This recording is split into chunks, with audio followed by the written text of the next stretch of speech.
اتنی چلچلاتی ہوئی دھوپ اور اتنی شدید گرمی کے اندر بھی تم روزے سے ہو، وہ بھی نفلی روزہ، تم روزہ چھوڑ کیوں نہیں دیتے ہو؟ ایک چرواہا بکریاں چرا رہا ہے پہاڑ سے لگے ہوئے ایک وادی میں۔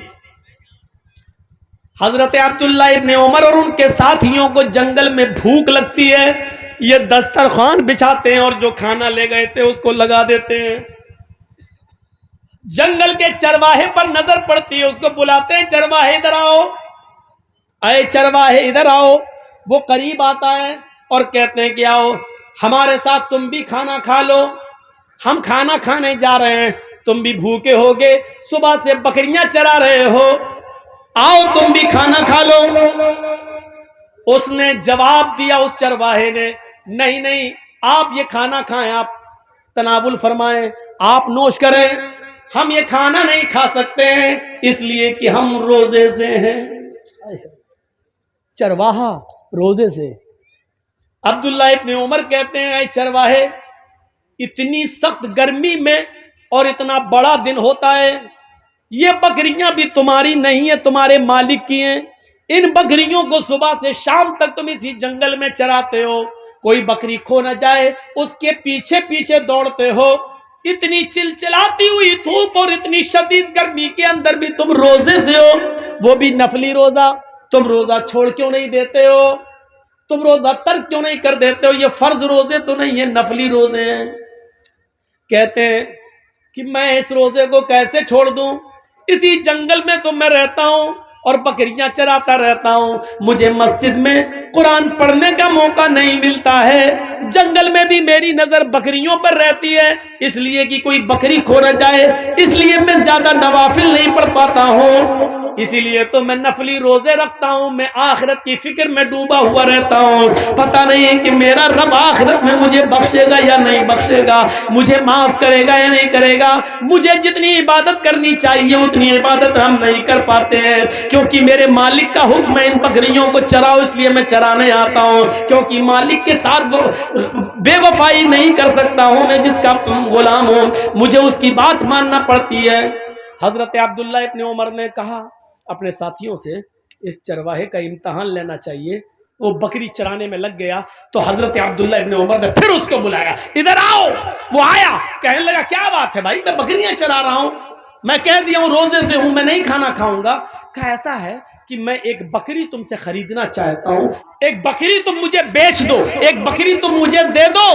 اس نے جواب دیا، نہیں حضرت، میں یہ بکری کیسے بیچ دوں؟ یہ بکریاں میری نہیں ہیں، میں پہلے کہہ چکا ہوں آپ سے کہ یہ بکریاں میری نہیں ہیں، یہ بکری میرے مالک کی ہیں، اپنے مالک کی امانت میں خیانت کیسے کر دوں میں؟ یہ بکری میری نہیں ہے۔ عبداللہ ابن عمر نے کہا کہ اس اپنے مالک سے یہ کہہ دینا کہ پہاڑ کے دامن میں بکریاں چرا رہا تھا، چراتے چراتے ایک بکری گم ہو گئی، اکثر ایسا ہو ہی جاتا ہے، بکریاں چرتے چرتے کہیں دور نکل جاتی ہیں، کہیں کھو جاتی ہیں، یا کوئی دوسرا آدمی پکڑ کے لے جاتا ہے، تمہارا مالک تم سے کچھ نہیں کہے گا، کیونکہ بکریوں پر تمہاری نظر تھی، لیکن چرتے چرتے کوئی بکری دور نکل گئی اور وہ گم ہو گئی۔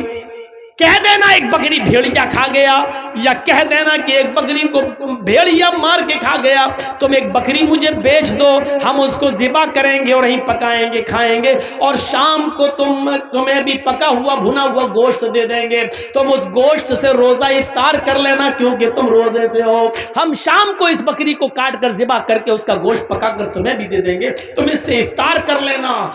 وہ چرواہا حضرت عبداللہ ابن عمر کی یہ بات سنتا ہے، انگلی سے اشارہ کرتا ہے اور چیختا ہوا روتے ہوئے بھاگتا ہے، کہتا این اللہ این اللہ این اللہ، پھر اللہ کہاں ہے، پھر اللہ کہاں ہے، پھر اللہ کہاں ہے؟ یعنی ہے عبداللہ ابن عمر، آج میں تمہیں بکری بیچ دوں گا، میں اپنے مالک سے جھوٹ بول دوں گا، میرا مالک مجھے کچھ نہیں کہے گا، تھوڑے سے درہم مجھے بکری کے مل جائیں گے، لیکن پھر اللہ تو میری اس حرکت کو دیکھ رہا ہے، میں اپنے مالک سے جھوٹ بول سکتا ہوں، لیکن کل قیامت کے دن اپنے مالک کے مالک کو کیا جواب دوں گا؟ این اللہ این اللہ، پھر اللہ کہاں ہے، اللہ کہاں ہے؟ آئے نوجوانوں، آئے اس گاؤں میں جلسہ سننے کے لیے آنے والوں، تمہارے ہاتھ میں شراب کی بوتل ہوتی ہے، اس اس وقت تمہارے منہ سے یہ کیوں نہیں نکلتا؟ میرا باپ نہیں دیکھ رہا ہے، میری ماں نہیں دیکھ رہی ہے، میرا بڑا بھائی نہیں دیکھ رہا ہے، میری بیوی نہیں دیکھ رہی ہے، لیکن اللہ تو دیکھ رہا ہے۔ اللہ کہاں ہے؟ اللہ کہاں ہے؟ تم جوا کھیلتے ہو، تمہارے منہ سے یہ آواز کیوں نہیں نکلتی؟ اللہ دیکھ رہا ہے۔ تم چوری کرتے ہو، تمہارے منہ سے یہ آواز کیوں نہیں آتی؟ این اللہ، این اللہ، اللہ کہاں ہے؟ اللہ کہاں ہے؟ آذان کی آواز آتی ہے، تم کیرم بورڈ کھیلتے رہتے ہو، تم میچ دیکھتے رہتے ہو، تمہارے منہ سے اس وقت یہ آواز کیوں نہیں نکلتی؟ این اللہ، کوئی دیکھے نہ دیکھے لیکن اللہ تو دیکھ رہا ہے۔ یہ تقویٰ کہاں گیا ہے؟ یہ تمہارے اندر کی نیکی کہاں چلی گئی؟ یہ سوچ تمہاری کہاں چلی گئی؟ وہ چرواہا بھاگتا ہے، دور جاتا جا رہا ہے، کہہ رہا ہے این اللہ، این اللہ۔ پھر اللہ کہاں ہے؟ پھر اللہ کہاں ہے؟ یعنی اللہ تو مجھے دیکھ رہا ہے۔ آئے عبداللہ، میں یہاں جھوٹ بول سکتا ہوں اپنے مالک سے، لیکن کل قیامت کے دن ہمارا جھوٹ پکڑا جائے گا، ہمیں سب کے سامنے بے نقاب کیا جائے گا۔ ہم دنیا میں ہم ایسا نہیں کر سکتے ہیں، اللہ ہماری اس حرکت کو دیکھ رہا ہے۔ عبداللہ ابن عمر نے اس چرواہے کو بھاگتے ہوئے دیکھا اور اپنے ساتھیوں سے کہنے لگے این اللہ، این اللہ، اللہ کہاں ہے؟ اللہ کہاں ہے؟ دیکھو اس چرواہے کے اندر اللہ کا کتنا ڈر ہے، اتنا خوف ہے۔ وہ اپنے گاؤں جاتے ہیں، عبداللہ ابن عمر لوٹ کر اپنے گھر جاتے ہیں اور دوسرے دن اس چرواہے کے مالک کے پاس جاتے ہیں اور کہتے ہیں مجھے یہ چرواہا بھی چاہیے اور جتنی بکریاں تمہاری ہیں وہ سب مجھے چاہیے، قیمت بتاؤ، قیمت بتاؤ۔ مالک نے کہا اس غلام کی اتنی قیمت اور بکریوں کی اتنی قیمت۔ عبداللہ ابن عمر نے غلام کی قیمت بھی ادا کر دی اور بکریوں کی قیمت بھی دے دی، غلام کو خرید لیا اور غلام کے ساتھ ساتھ بکریاں بھی خرید لی، اور پھر اس غلام کو آزاد کر دیا۔ اے غلام، اے فلاں کے غلام، میں نے تمہیں خرید لیا اپنا غلام بنانے کے لیے نہیں، آج تمہیں میں آزاد کر رہا ہوں اور یہ بکریاں تمہیں تحفے میں دے رہا ہوں، اب تم ان بکریوں کے مالک ہو اور کسی کے غلام نہیں ہو۔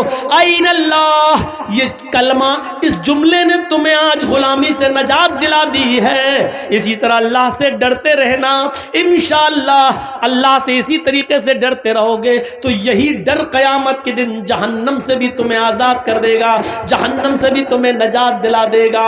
میرے بھائیوں، کل تک یہ سوچ تھی، کل تک یہ فکر تھی، یہ کہاں چلی گئی؟ آج ہمارے اندر سے کہاں چلی گئی؟ سارے واقعات میں آپ کو قرآن سے سنا رہا ہوں یا حدیث سے سنا رہا ہوں۔ میرے بھائیوں، قرآن و حدیث کو سننے کی عادت ڈالیے اور اس کے مطابق اپنی زندگی کو ڈھالیے، اس کے مطابق اپنی زندگی کو ڈھالیے اور عادت ڈالیے اپنی سوچ کو بدلنے کی۔ کبھی آپ نے سوچا ہے آج بھی پیسہ لے کر اپنا جسم بیچنے والی بہت عورتیں تمہیں مل جائیں گی، ہر شہر میں مل جائیں گی، کشن گنج سے لے کے سلی گڑی تک آپ چلے جاؤ، نیٹ پہ تلاش کرو، سرچ کرو، گوگل پہ آپ سرچ کرو تو ہر جگہ ان کے اڈے بھی تمہیں مل جائیں گے۔ میرے بھائیوں، ذرا تصور کرو، وہ لڑکیاں، وہ عورتیں پیسہ لیتی ہیں اور جسم بیچتی ہیں۔ سوچی تو ہے؟ ان سے پوچھو ایسا کیوں کرتی ہو، وہ کیا کہیں گی؟ بزنس ہے میرا، دھندا ہے میرا۔ ان کی سوچ کیا ہے طوائفوں کی؟ یہ بزنس ہے، یہ دھندا ہے، میں اپنا جسم بیچ رہی ہوں، پیسہ کما رہی ہوں، یہ میرا جسم ہے، یہ میرا جسم ہے، یہ میرا بزنس ہے، یہ میرا دھندا ہے، یہ ان کی سوچ ہے۔ لیکن ہم اور آپ اپنی بہنوں بیٹیوں سے یہ کام کیوں نہیں کراتے؟ کیونکہ ہم جانتے ہیں کہ یہ غلط کام ہے، یہ گندا کام ہے، یہ حرام کام ہے اور یہ بدنامی والا کام ہے، یہ انسان کو ذلیل کرتا ہے۔ یہ ہماری سوچ ہے۔ انسان دو ہیں، وہ بھی انسان، ہم بھی انسان۔ اس کی سوچ کیا ہے؟ وہ کہتی ہے یہ دھندا ہے، اور ہماری سوچ کیا ہے؟ ہم کہتے ہیں یہ غلط اور ناجائز اور حرام کام ہے جو ہم اپنی ماں بہن بیٹی سے نہیں کرا سکتے ہیں۔ غور کیجئے، دنیا میں انسان وہ بھی ہے، ہم بھی ہیں، اس کی سوچ وہ ہے، ہماری سوچ یہ ہے۔ جب اس دنیا میں ایک انسان کی دو سوچیں ہو سکتی ہیں تو اسی کو اللہ کہہ رہا اپنی سوچ کو قرآن و حدیث کے مطابق ڈھالو، اپنی سوچ کو اپنے حساب سے مت چلاؤ بلکہ قرآن و حدیث کے مطابق اپنی سوچ کو ڈھالو۔ اللہ کے رسول نے جن عورتوں کو ننگا کہا ہے وہ تمہارے فیشن فیشن کہہ دینے سے فیشن نہیں مانا جائے گا، وہ ننگی ہی رہے گی۔ اللہ کے رسول نے جس شراب کو شراب اور حرام قرار دیا ہے، اس شراب کو ہم دوا کا نام دے کر جائز نہیں کر سکتے ہیں۔ وہ شراب شراب رہے گی، وہ حرام حرام رہے گی۔ اس کو کوئی زبان میں اس کا نام دوا رکھ دو تو دوا رکھ دینے سے اس کی حیثیت نہیں بدل جائے گی۔ تو میرے پیارے ساتھیوں، اپنی سوچ کو بدلنے کی کوشش کرو، اپنی سوچ کو بدلو، اپنی زندگی کے اندر تقوی لاؤ، پرہیزگاری لاؤ۔ ذرا تصور کرو، ایک واقعہ سناتا ہوں حدیث کا۔ اللہ کے نبی فرماتے ہیں، چلیے آدھے لوگ تو جا چکے ہیں، آدھے رہ گئے ہیں، تھوڑا سا سنیے سنیے۔ ایک اور چیز ہم آپ کو سنانے جا رہے ہیں، بہت زبردست چیز ہے۔ اللہ کے نبی فرماتے ہیں کہ ایک ایسا زمانہ بھی تم اپنی آنکھوں سے دیکھو گے۔ اب سوچ دیکھیے، ایک ایسا زمانہ آئے گا کہ تم اپنی آنکھوں سے دیکھو گے، یصبح الرجل مومنا ویمسی کافرا ویمسی مومنا یصبح کافرا یبیع دینہ بعرض من الدنیا۔ بہت زبردست حدیث ہے۔ اس حدیث کو جس نے بھی سن لیا، اپنی سوچ کو بدل لو، انشاءاللہ کامیاب۔ سنیے کیا ہے، تم دیکھو گے لوگوں کو قیامت سے پہلے ایک ایسا زمانہ آئے گا کہ تم دیکھو گے کہ ایک مسلمان یصبح الرجل مومنا، صبح جب وہ اٹھے گا تو مومن ہوگا، یمسی کافرا، شام ہوتے ہوتے کافر ہو جائے گا۔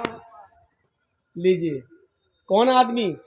صبح اٹھو گے مومن پاؤ گے اس کو، اور شام ہونے سے پہلے پہلے وہ کافر ہو جائے گا۔ شام کو اس کو دیکھو گے وہ مومن ہوگا، لیکن صبح اٹھتے اٹھتے دیکھو گے کہ وہ کافر ہو جائے گا۔ دونوں باتیں کہہ دی۔ صبح تم دیکھو گے ایک انسان کو کہ وہ مومن ہوگا، لیکن شام ہوتے ہوتے وہ کافر ہو جائے گا۔ شام کو دیکھو گے کسی کو کہ وہ مومن ہوگا، صبح اٹھتے اٹھتے وہ کافر ہو جائے گا۔ یبیع دینہ بعرض من الدنیا، وہ دنیا کے چند سکوں میں اپنا ایمان بیچ دے گا، دنیا کے چند سکوں میں اپنا ایمان بیچ دے گا۔ آؤ آج ہم تمہیں ایک سیر کراتے ہیں، آؤ ایک تفریح کراتے ہیں تمہیں، اور تمہیں تمہارا سماج کا ایک نقشہ دکھاتے ہیں۔ ایسے لوگ ہمارے سماج میں موجود ہیں۔ کون ہیں؟ صبح اٹھتے ہیں مومن ہوں گے۔ آپ دیکھو گے چناؤ کا دور ہے، الیکشن کا دور ہے، ایک آدمی کو تم دیکھو گے کہ صبح اٹھے گا، فجر کی نماز بھی پڑھے گا۔ اب مثال سنو، حدیث تو پڑھ دی، اب اس کو کی تشریح دیکھیے۔ صبح وہ فجر کی نماز بھی پڑھے گا، فجر کی نماز کے بعد وہ قرآن کی تلاوت بھی کرے گا، قرآن کی تلاوت کرنے کے بعد وہ لوگوں کی خدمت بھی کرے گا، فجر کے بعد محنت و مزدوری بھی کرے گا۔ لیکن الیکشن میں کھڑا ہے، وہ جانتا ہے کہ میری بستی میں کچھ ہندو لوگ یا سکھ لوگ یا عیسائی لوگ بھی رہتے ہیں، مجھے ان کا ووٹ بھی چاہیے، مجھے ان کا ووٹ بھی حاصل کرنا ہے۔ اب وہ ان کا ووٹ لینے کے لیے صبح اٹھے گا، مسجد میں گیا ہوگا، ظہر میں وہ مسجد میں گیا ہوگا، اس نے نماز پڑھی ہوگی، قرآن پڑھا ہوگا، سب کچھ پڑھا ہوگا، غریبوں کی مدد بھی کی ہوگی۔ لیکن شام ہونے سے پہلے پہلے ہندوؤں کا ووٹ پانے کے لیے وہ کسی مندر میں چلا جائے گا۔ وہاں جانے کے بعد وہ کسی پنڈت کے ہاتھ سے اپنے سر پر، اپنے ماتھے پر ٹیکا بھی لگوا لے گا، اور مورتی کے اوپر ہار اور مالا بھی چڑھا دے گا۔ صرف غیر مسلموں کا ووٹ پانے کے لیے وہ ماتھے پہ ٹیکا بھی لگوا لے گا اور مورتی پر ہار اور پھول بھی چڑھا دے گا۔ اسی کو اللہ کے نبی کہہ رہے ہیں، شام ہونے سے پہلے پہلے وہ کافر ہو جائے گا۔ شام کو آپ دیکھو گے کہ وہ مومن ہوگا، لیکن صبح کسی مندر میں، کسی گرجا میں جا کر وہ کسی کے پھول اور ہار اور مالا ڈال کر ہاتھ جوڑ کر کھڑا ہوگا اور اپنے ماتھے پر ٹیکا بھی لگوا لے گا۔ صبح ہوتے ہوتے کافر ہو جائے گا، صبح مومن ہوگا، شام کو کافر، شام کو مومن ہوگا، صبح کافر۔ اور ایسا کیوں کرے گا؟ یبیع دینہ بعرض من الدنیا، وہ اپنے دین کو دنیا کے چند سکوں میں بیچ دے گا، دنیا کے چند نوٹ پانے کے لیے، دنیا کے چند سکے حاصل کرنے کے لیے، دنیا کی چند روپیوں کو کمانے کے لیے وہ اپنے دین کی سودے بازی کرے گا، اپنا دین بیچ دے گا۔ ایمانداری کے ساتھ بتاؤ، ہمارے سماج اور سوسائٹی کے اندر یہ دور چل رہا ہے کہ نہیں چل رہا ہے؟ لوگ اپنا دین بیچ رہے ہیں کہ نہیں بیچ رہے ہیں؟ اب ہماری سوچ کیا کہے گی؟ سوچ دیکھیے، کیا ہو گیا؟ ہندوستان میں رہتے ہیں، ہمیں بھائی چارہ بن کر رہنا ہے، ہمیں ان کے یہاں جانا ہے، ان کو ہمارے یہاں آنا ہے، وہ ہمارے عید پہ آ جاتے ہیں تو کیا ہم ان کی ہولی میں نہ جائیں؟ وہ ہمارے رمضان کے مہینے میں ٹوپی لگا کر ہمارے روزہ افطار میں آ جاتے ہیں، ہم ان کے ہاں مندر میں چلے گئے تو کیا ہوا؟ یہ بھائی چارہ ہے، یہ بھائی چارہ، یہ ہماری سوچ ہے، یہ نیتا کی سوچ ہے، لیکن شریعت کیا کہتی ہے کہ اس نے اپنے دین کو بیچ دیا ہے چند ٹکڑوں میں۔ تو میرے بھائیوں، سوچ وہ نہیں ہے جو ہم سوچ رہے ہیں، سوچ وہ ہے جو جناب محمد رسول اللہ نے بتائی ہے، ہمیں اس سوچ کے اوپر چلنا ہے، ورنہ دین اکبری نافذ کرنے والا اکبر بھی صحیح ہو جائے گا، جس نے جودھا بھائی سے شادی کر کے کہا تھا کہ ہم دین الہی نافذ کریں گے، اس نے ایک نیا دین کی بنیاد ڈالی تھی، اس نے بھی تو یہی کہا تھا کہ ہم ہندو مسلمان سب کو لے کے چلیں گے۔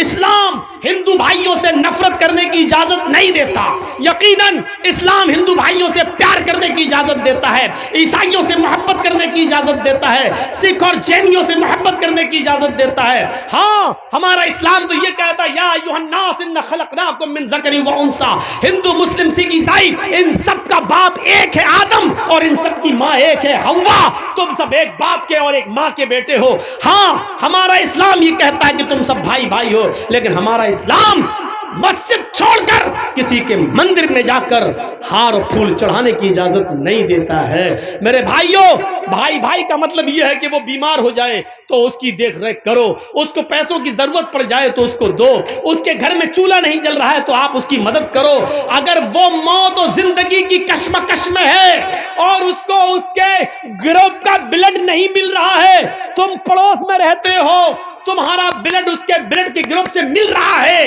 لیکن تم روزے سے ہو، اس کی جان جا رہی ہے، ڈاکٹر کہہ رہا ہے کہ یہ مسلمان اس کا پڑوسی اگر ایک بوتل خون دے دیتا ہے تو اس کی جان بچ جائے گی، تو یہاں اسلام یہ کہتا ہے کہ اس ہندو کی جان بچانے کے لیے اگر تمہارا ایک بوتل خون جا رہا ہے تو دے دو، کہتا ہے روزے سے ہوں، تو اسلام کہتا ہے کہ تو اپنا روزہ توڑ دے، لیکن کسی کی جان اگر بچ رہی ہے تو ایک بوتل خون دے کر اس کی جان بچا لے، روزے کی قضا تیری بعد میں ہو جائے گی، اس کو بعد میں پورا کر لینا۔ اسلام اس بھائی چارے کی اجازت دیتا ہے، لیکن اسلام اس بات کی اجازت نہیں دیتا ہے کہ ہم دوسروں کے تیوہار میں جا کر رنگ پھینکیں یا ان کی پچکاریوں کی ہولی اپنے جسم پر برداشت کریں اور ان سے یہ کہیں کہ لو ہمارے بھی رنگ لگاؤ، ہم بھی تمہارے ساتھ ہیں، لو وہ ہماری مسجد میں اگر نماز پڑھنے آ جائیں تو اس کا یہ مطلب نہیں کہ ہم بھی ان کے مندروں میں ہاتھ جوڑ کر کھڑے ہو جائیں ان کا ووٹ پانے کے لیے۔ اسلام اس بات کی اجازت ہمیں بالکل نہیں دیتا ہے۔ میرے بھائیوں، یہی ہمیں سوچ اپنے اندر پیدا کرنا ہے، اسی سوچ کو اگر ہم نے اپنی سوچ بنا لیا کہ اپنی سوچ قرآن و حدیث کے مطابق ڈھال لی تو میرے بھائیوں، اب دیکھیے سوچ ہے نا، آج پوری تقریر سوچ پر ہی ہو رہی نا۔ ہمارے ہاں کیا ہوتا ہے، ہم جتنی نمازیں پڑھ رہے ہیں دن پہ دن غریب ہوتے جا رہے ہیں۔ مولانا صاحب یار آپ تو کہتے تھے اللہ والے بن جاؤ برکت ہوگی، ہم تو جتنی نماز پڑھ رہے ہیں روزہ رکھ رہے ہیں اللہ تعالیٰ ہمیں اتنا ہی آزما رہا ہے، ہمیں تو دیکھیے پہلے کتنا پیسہ تھا، پیسہ ہی نہیں ہے، میرا بچہ بیمار رہتا۔ یہ ہماری سوچ ہو گئی، ہم جتنی عبادت کر رہے ہیں ہمیں اتنی غریبی آ رہی ہے، یہ ہماری سوچ ہے۔ اللہ کے رسول کے زمانے میں ایک صحابی ایمان لائے، پہلے وہ کافر تھے، اسلام لائے، ایمان لائے، انہوں نے نماز پڑھنا شروع کی، جب نماز پڑھنا شروع کی تو ان کو خوب برکتیں ہوئی، خوب مال و دولت ان کو ملنا شروع ہو گیا، وہ اللہ کے نبی کے پاس روتے ہوئے آئے۔ دیکھیے ان کی سوچ، ہماری سوچ دیکھیے اور ان کی سوچ دیکھیے، وہ کہتے ہیں اللہ کے رسول، کہا کیا ہوا؟ کہ جب سے ہم اسلام لائے ہیں اور جب سے ہم نے نمازوں کی پابندی کی ہے ہمارے گھر میں خیر و برکت ہو رہی ہے، مال و دولت سونا اور چاندی خوب آ رہا ہے۔ اللہ کے نبی نے فرمایا یہ تو اچھی بات ہے۔ کہنے لگے اللہ کے رسول کہیں ایسا تو نہیں، آپ اللہ کے نبی ہیں، پوچھیے اللہ سے، کہیں ایسا تو نہیں ہماری نماز، ہمارے روزے اور ہماری عبادتوں کا بدلہ اللہ دنیا میں ہمیں دے رہا ہو اور آخرت میں ہمیں محروم کر دے؟ اگر وہ دنیا میں ہمیں دے رہا تو نہیں چاہیے، ہمیں اپنی نماز اور روزے کا انعام آخرت میں چاہیے۔ اللہ اگر ہماری نماز اور روزے کا انعام دنیا میں دے رہا ہے اور آخرت میں ہمیں کچھ نہ دے تو ہمیں دنیا میں کچھ نہیں چاہیے، ہمیں آخرت میں چاہیے۔ یہ ان کی سوچ تھی، اور ہماری سوچ کیا ہے؟ جب سے نماز پڑھ رہے ہیں تب سے اور کنگال ہو رہے ہیں۔ ہوتا ہے ایسا، کبھی کبھی ہم لوگ سوچنے پہ مجبور ہو جاتے ہیں۔ اب جیسے ہم ہیں، ایک بہت بوڑھی عورت تھی، کسی نے کہا مولوی صاحب میری ماں بہت بیمار ہے، چلیے تھوڑا سا کچھ دعا ہوا کر دیجیے۔ میں نے کہا چلیے چل دیتے ہیں، ماں بیمار ہے چلیں۔ یقین مانیے ہم جب تک دعا کر رہے ہیں اس کے لیے دم کر رہے ہیں، پوری دعا پڑھ بھی نہیں پائے، وہ بڑھیا ہی چلی گئی دنیا سے۔ ختم. اب اس میں ہم کیا کر لیں؟ میرے ہاتھ میں تو تھا نہیں. اب ہم سوچ رہے تھے کہ لڑکا کہیں ہمیں گالی والی نہ دے, کمینہ کیسا مولوی ہے تو, ہم تو دعا کرنے کے لیے لائے, تو نے تو دنیا ہی سے اٹھوا دیا. لیکن الٹا ہوا. ہم سوچ رہے تھے یہ, اور وہ الٹا ہوا. اس نے کہا کیا مولانا ہے ماشاء اللہ. ہم نے کیوں, تمہیں اپنے ماں سے محبت نہیں دی؟ ارے کون کہتا ہے ماں سے محبت نہیں دی؟ ارے میری ماں بہت تڑپ رہی تھی, بہت تڑپ رہی تھی. ہم نے کئی بکرے صدقہ کر دیے, کھلا دیے, لیکن میری ماں کی تکلیف نہیں جا رہی تھی. آپ نے تو اتنی ایسی دعا پڑھی کہ بڑی آسانی سے روح نکل گئی میری ماں کی. ہم نے کہا اللہ تیرا خیر ہے, کم سے کم برا نہیں مانا. میں اپنا واقعہ بتا رہا ہوں. میں نے اب تک 4 نکاح پڑھائے ہیں, چاروں کو طلاق ہو گئی.